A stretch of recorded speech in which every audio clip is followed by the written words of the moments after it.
Caseus. Clone Wars Chronicles. Part 8. The Calm. Corbyn put his armor beside his bed and put on his standard robes and garbs, cleaning up his appearance before leaving his tent and heading to his speeder bike. Commander Roth, where are you going? Corbyn turned to see Boulder approaching. I'm off to have dinner. What? Do I have to run everything by you? Who are you meeting, sir? You know our business here has to remain professional. We can't get tied up in the affairs of the locals. Corbyn sighed in frustration. Will you knock it off, Boulder? I'm meeting a girl who I helped. She invited me to dinner and I accepted. Is that enough for you? Or do you want me to fill out a report for you? I'm just trying to make sure you're not getting yourself into trouble, Commander. Corbyn scoffed. Trouble is something I can handle. What I can't handle is being hounded by soldiers who I outrank! Boulder seemed taken aback as Corbyn sighed and looked back. I didn't mean that. Look, I can take care of myself, okay? I'm not a child. Boulder stared and folded his arms. You're not a child, and you do outrank me. But if you think we're here to sightsee and fraternize with the locals, I question your competence. The Separatists could attack at any time, and our numbers are dwindling as it is. Corbyn got off his bike and glared at Boulder. I'm not stupid, Boulder. I know what's at stake. I don't think I appreciate your condescending attitude. All I want is 1 hour to decompress. I'm exhausted. I'm sick of this place. Is it so wrong that I want to take my mind off all this stuff for 1 hour? We're all exhausted, Commander. But we know where we belong. What about you? Corbyn sneered at Boulder. Then go back to where you belong and stop lecturing me. You're not my master. Get back to your post. That's an order. Boulder looked into Corbyn's eyes and shook his head. Yes, sir. Enjoy your dinner.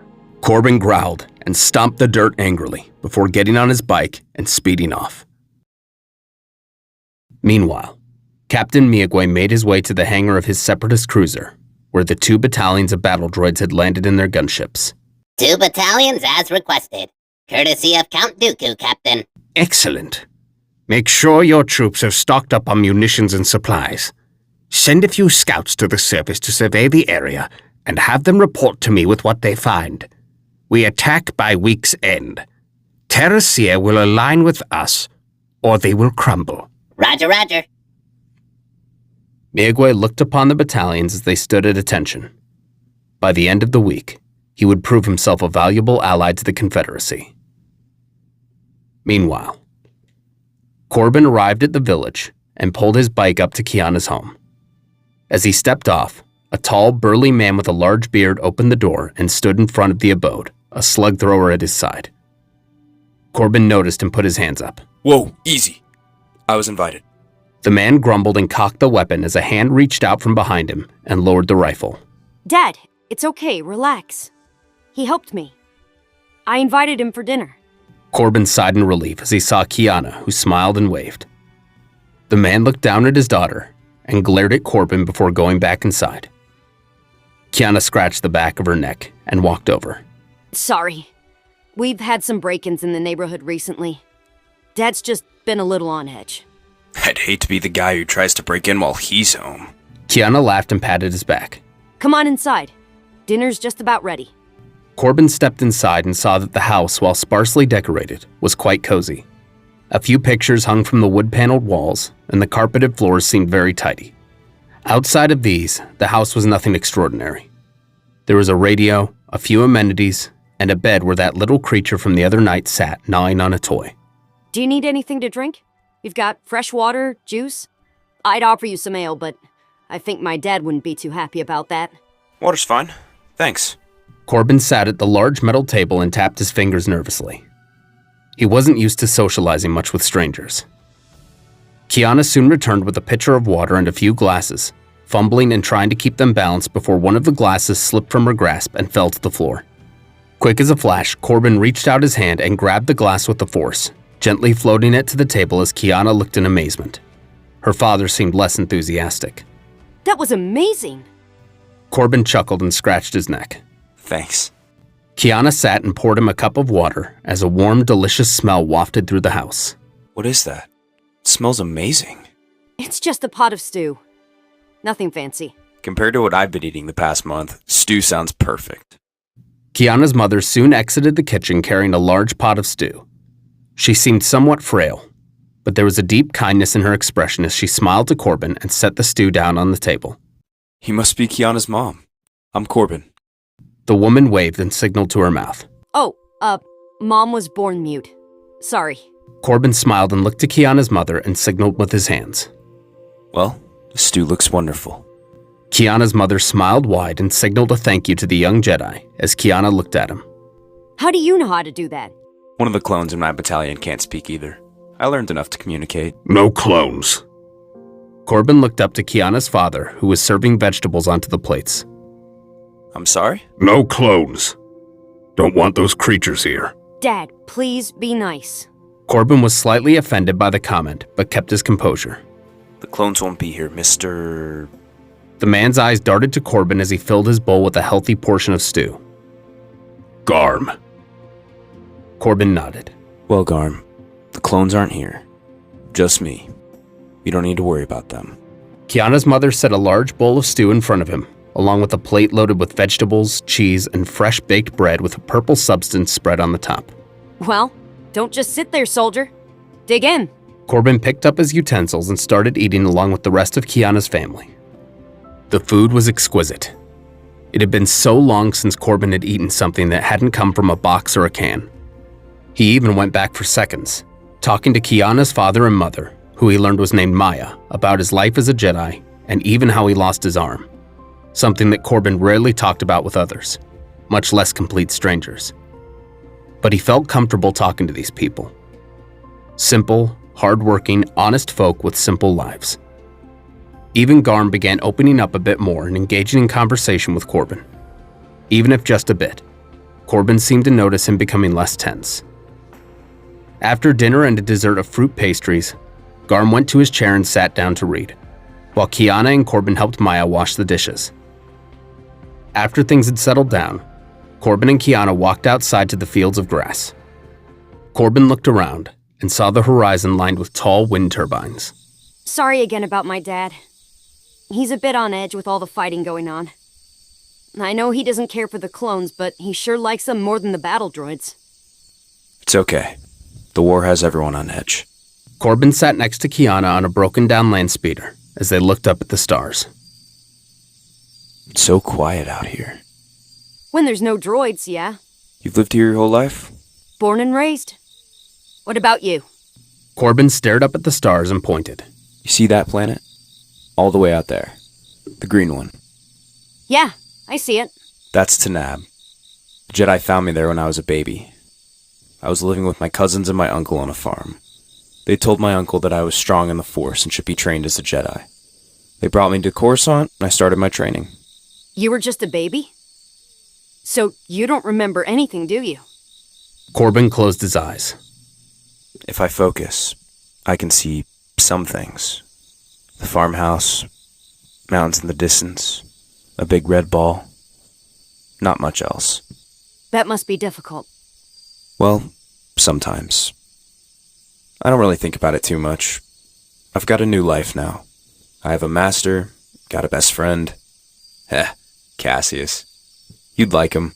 Real softy. Kiana and Corbyn chuckled. What's it like? What's what like? Being a Jedi. I've heard stories, but this is the first time I've met one. Do you get to see the galaxy? What's Coruscant like? I've always wanted to see the skyscrapers. Corbyn folded his arms. It's not easy. There's a lot more to it than seeing the galaxy. We have to be ready to help people who need it. There's so much training and work, studying. It's even tougher now with the war. That sounds tough. You don't know the half of it. There's things as Jedi we aren't allowed to have. Possessions are supposed to be limited to only what we need. Emotions have to be dealt with a certain way. You can't have emotions? Of course we can have emotions. No amount of meditation is going to get rid of them. But things like anger, frustration, fear, We're taught that these kinds of emotions can lead you to a dark path. Then being in the war must be tough to deal with. I can't imagine you're dealing with a lot of happy emotions. Corbyn sighed. No. Can we talk about something else, please? The last thing I want to think about is the war. Kiana looked with concern at Corbyn. Are you okay, Corbyn? You seem kind of frustrated. Corbyn stood up. I am frustrated. But not with you. I'm sorry, Kiana stood and walked beside him. What? What is it? Nothing. Dad says the same thing when he doesn't want to open up. It's okay to be stressed, you know. Corbyn turned sharply. It's more than stress, okay? Stress I can handle, but I don't want to be here anymore, alright? I don't want to wake up tired every morning. I don't want to sleep in a tent every night, and I don't want to be in this war anymore. I'm sick of having to bury my soldiers, only for everyone else to just shake it off like it's nothing. It wouldn't be so bad if my master would do his part, but no, far be it for him to get his hands dirty once in a while. Far be it from the great Master Terran to have to bury his own soldiers with some dignity. Corbyn picked up a rock and threw it into the field as he seethed. In a moment, his frustration cooled, and he turned, expecting to see Kiana horrified at his outburst. Instead, she looked at him concerned. I'm sorry. I didn't mean to blow up like that. No. It's okay, Corbyn. I didn't realize how much stress you were under. Corbyn sighed and sat down on the grass, holding his forehead. I just feel like I'm alone. I don't have anyone to talk to about this stuff. I tried talking to my master, but he doesn't listen. I know he wants what's best for me, but he's got a funny way of showing it. None of the clones understand either. Talking to them would just be a waste of time. I'm just so tired. I haven't slept well in months. Kiana sat beside him and put her hand on his shoulder. What about that friend of yours? I haven't talked to Caseus in a while. He's usually too far out of range. When we do talk, it's usually about stuff going on the battlefield. I'm sure he's going through a lot of the same problems you are. Corbyn scoffed under his breath. Caseus doesn't have the same problems. He can talk to his master about anything. She's practically his mother. And he has our friend Sarah to go to when he gets back. I know it's petty, but Caseus has no idea what I'm going through. Then tell him next time you see him. He'll understand. Corbyn looked at Kiana. Why are you being so nice to me? It seems like everywhere I go, the Jedi aren't welcome. Kiana smiled. You're not just a Jedi. You're a human being. Why would I treat you any different? Corbyn smiled a bit. Thanks, Kiana. You know, probably gonna be here for a few more weeks. I'd like to see you again. I'd like that. Corbyn and Kiana talked a little while longer about lighter topics before Corbyn decided he would have to return to his camp. Saying his goodbyes, he returned to his speeder and made his way back to the camp. He felt better than he had in a long time. He finally found someone he could talk to. He'd nearly forgotten just how much simple human connection could help. As he got off his bike, he saw a few of the members of the 111th speaking amongst themselves by the campfire. Walking to his tent, Corbyn sat down on his cot, and slowly, he drifted off to sleep, enjoying the first full night of rest he'd experienced in so long.